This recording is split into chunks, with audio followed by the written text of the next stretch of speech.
انسانی زندگی بہت قیمتی الس سے شروع جاتی ہے، روز قیامت پر جا کر انسانی زندگی سفر ختم ہوگا، اس سے آگے ایک لامحدود ایک زندگی شروع ہو جائے گی۔ روز الس کی الستو بربکم، سب نے کہا قالوا بلا، قیامت کے روز تمام مخلوقات کو پوچھیں گے کہ آج کے دن کس کے ہاتھ میں شہنشاہیت ہے؟ تمام زیرو بولیں گے للہ الواحد القہار، قیامت کے لیے کر رہے ہیں 60-70 سال کی عمر کی زندگی میں آئے ہیں روز الستے کی، قیامت کے دن کے بعد کی جو زندگی ہے اس کا ٹوٹل انحصار 60-70 سال کی جو مختصر زندگی پر ہوگا۔ احمدہ ونصلی وسلم علی رسولہ وعلی آلہ وصحبہ اجمعین، اما بعد، قال اللہ تبارک وتعالی، بسم اللہ الرحمن الرحیم، تبارک الذی بیدہ الملک وہو علی کل شیء قدیر، الذی خلق الموت والحیاۃ لیبلوکم ایکم احسن عملا، صدق اللہ العلی العظیم۔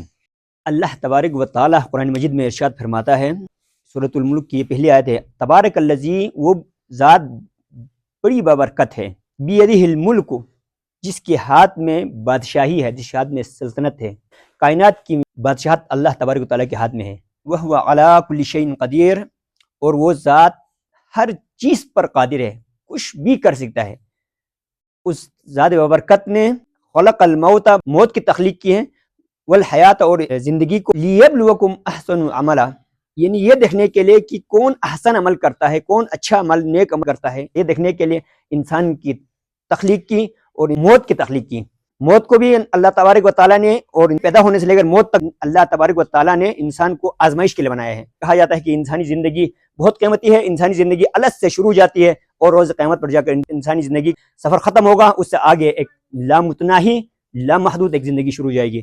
روز الس، جب اللہ تبارک و تعالیٰ نے حضرت آدم علیہ السلام کی تخلیق کی اور اس کے بعد تمام ارواح کو، جو حضرت آدم علیہ السلام سے لے کر قیامت تک جتنے انسان پیدا ہو سکتے ہیں، ان تمام کے ارواح کو جمع کر کے اللہ تبارک و تعالیٰ نے ان سے ایک وعدہ لیا۔ پوچھا اللہ تبارک و تعالیٰ نے، فرمایا کہ الستو بربکم، روز الس کی بات ہو رہی ہے، تمام انسانوں کے ارواح کے سامنے اللہ تبارک و تعالیٰ نے پوچھا کہ کیا میں تمہارا رب نہیں ہوں؟ الستو بربکم، کیا میں تمہارا رب نہیں ہوں؟ تم سب کا، تمام مخلوقات کا، تمام انسانوں کا رب نہیں ہوں؟ تو سب نے کہا، تمام انسانوں نے مل کے یک زبان ہو کر کہا قالوا بلا، کیوں نہیں اے اللہ، تو ہی ہمارا رب ہے۔ جب قیامت برپا ہوگی تو اس کے بعد جو تمام انسانوں کو، مخلوقات کو جمع کر کے پوچھیں گے لمن الملک، بادشاہت کس کی ہے؟ اليوم، آج کے دن اللہ تبارک و تعالیٰ قیامت کے روز انسانوں کو، تمام مخلوقات کو جمع کر کے پوچھیں گے کہ آج کے دن بادشاہت کس کی ہے، سلطنت کس کی ہے، کس کے ہاتھ میں شہنشاہیت ہے؟ تو تمام زیرو جو ہے، تمام ارواح، تمام انسان بولیں گے للہ الواحد القہار، یعنی اللہ تبارک و تعالیٰ کی واحد ذات ہے جس کے ہاتھ میں سلطنت ہے، بادشاہت ہے۔ اس قیامت کے لیے جو ہے ہم تیاری کر رہے ہیں اس زندگی میں، 60-70 سال کی عمر کی زندگی میں، اور ہم آئے ہیں روز الستے، روز الس سے آئے ہیں۔ قیامت میں جب حساب کتاب ہوں گے، اس کے بعد ہم جنت میں جائیں گے یا ہمارا ٹھکانہ دوزخ ہوگا، وہ ہمارے قیامت کے حساب کتاب کے بعد ہوگا۔ ماں کے پیٹ میں جب انسان کی زندگی ہوتی ہے اس کے بارے میں نہیں پوچھا جائے گا، اس کے بعد بچپن 8-10 سال تک پوچھا نہیں جائے گا، اس کے والدین سے پوچھیں گے، اس کے پیرنٹ سے پوچھیں گے کہ آپ نے اس کو تعلیم کیوں نہیں دی، اس کی تربیت کیوں نہیں کی، والدین سے پوچھیں گے، اس کے پیرنٹ سے پوچھیں گے، اس شخص سے نہیں پوچھیں گے۔ لیکن بچپن کے بعد جب ٹین ایج آتی ہے، ٹین ایج کے بعد جوانی آ جاتی ہے، تب وہاں سے سوال کا وقت شروع ہو جاتا ہے۔ ارواح ہماری بنائی گئی ہے روز الس میں، اس لاکھوں سال گزر گئے ہیں، اس کے بعد دنیا میں 60 سے 70 سال ٹوٹل انسان کی عمر ہے۔ ایوریج عمر پاکستان میں 65 سال یا 70 سال۔ اب اس 65-70 سال میں بھی اب ایک آخری بڑھاپے کو پہنچتا ہے، اس کے بارے میں نہیں پوچھیں گے۔ ایک آدمی انتہائی بڑھاپے کو پہنچا، وہ نہ کھڑا ہو کے نماز پڑھ سکتا ہے، نہ اچھی طریقے سے وضو کر سکتا ہے، نہ صحیح طریقے سے بول سکتا ہے۔ جب آدمی بہت زیادہ بڑا ہو جاتا ہے تو وہ بھی بالکل ناتواں ہو جاتا ہے، تو اس کے بارے میں نہیں پوچھا جائے گا کہ آپ کھڑا ہو کے کیوں نہیں نماز پڑھ، آپ نے وضو اچھی طرح سے کیوں نہیں کی، اس کے بارے میں نہیں پوچھیں گے۔ جب وہ خود کمزور ہے، وہ ناتواں ہے، وہ کر نہیں سکتے ہیں، پوچھا جائے گا اس کے جوانی کے بارے میں، اور 15 سال سے لے کر جو ہے 60-70 سال تک تازہ دم ہو آدمی، جسمانی طور پر، ذہنی طور پر آدمی جب صحت مند ہو، اس کے بارے میں پوچھیں گے۔ ان 60-70 سال میں جو کام کریں گے اسی کے بیس پہ آگے ایک دن آ رہے ہیں، موت کے بعد جو ہے یہاں عالم برزخ ہے۔ عالم برزخ میں حضرت آدم علیہ السلام کے زمانے سے لے کر جو ہے قیامت تک جتنے دنیا سے چلے گئے ہیں، ان سب کے ارواح جو ہے ابھی عالم برزخ میں ہیں، قیامت نہیں برپا ہوئی۔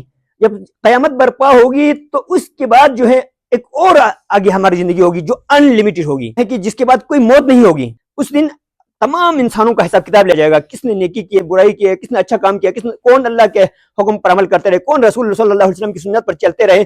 اس کے بعد اللہ تبارک و تعالیٰ کے ہاں سرور ہوں گے، جو کامیاب ہوں گے وہ آگے پرتعیش زندگی گزاریں گے، وہ جنت میں جائیں گے۔ قیامت میں جو انسان سرخرو ہوں گے، کامیاب ہوں گے، جن کے نیکی کے پلٹے باری ہوں گے، وہی جنت میں جائیں گے، وہ پرتعیش زندگی گزاریں گے۔ اس کے بعد جو ہے قیامت کے بعد کی جو زندگی ہے وہ ان لمیٹڈ ہے، اس کی کوئی لمٹ نہیں ہے، اس کے بعد موت ہی نہیں ہے زندگی۔ اس لیے انسانی زندگی کو کہا جاتا ہے جو 60 سال 70 سال کی جو انسان کی زندگی ہوتی ہے وہ بہت قیمتی ہے۔ کیوں ہے؟ یہ 60 سال 70 سال کی انسان کی زندگی تعین کرے گی قیامت کے دن کے بعد کی زندگی کی۔ قیامت کے دن کے بعد کی جو زندگی ہے اس کا ٹوٹل انحصار، اس کا مکمل انحصار کس پہ ہوگا؟ یہ 60-70 سال کی جو مختصر زندگی پر ہوگا۔ ہم 60-70 سال کی جو مختصر زندگی میں جو کام کریں گے، جو نیک عمل کریں گے، جو بوئیں گے، وہی ہم قیامت کو کاٹیں گے، اور قیامت کے بعد جو ہمیشہ ہمیشہ رہنے والی زندگی ہے اس میں یہی 60-70 سال کی زندگی کا جو ہے کیا ہوا کام آئے گا۔ جو عمل ہم اس 60-70 سال زندگی میں کریں گے وہی قیامت کے روز کام آئیں گے۔ جو قیامت میں کامیاب ہو گئے، قیامت کے روز کامیاب ہو گئے، وہ آگے جو ہے جنت میں جائیں گے، آگے اس کی پرتعیش زندگی ہوگی، آگے لمٹ لیس زندگی ہوگی، اس کے بعد موت نہیں آئے گی، ہمیشہ کے لیے ابد الابد جو ہیں پرتعیش زندگی گزاریں گے۔